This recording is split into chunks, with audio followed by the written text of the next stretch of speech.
một đây bạn lên đây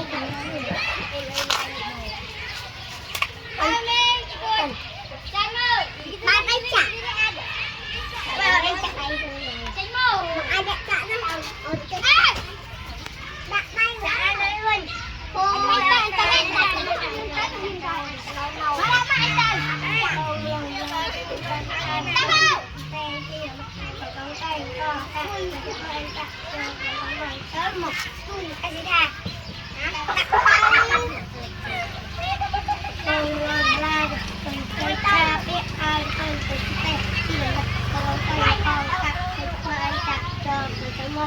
mực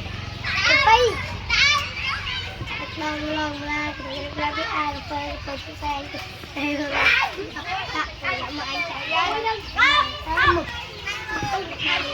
tay tôi đi luôn còn phải con mà anh chạy đó mực thế là ngày là đông lần là tôi đang coi chắc mình tới mực chạy nha Hãy subscribe cho kênh Ghiền Mì Gõ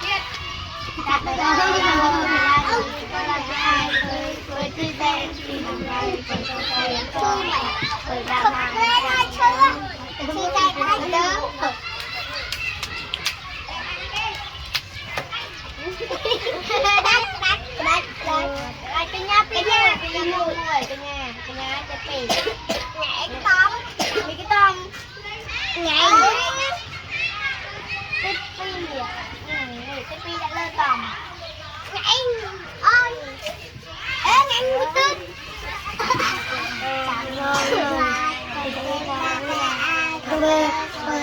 hấp dẫn.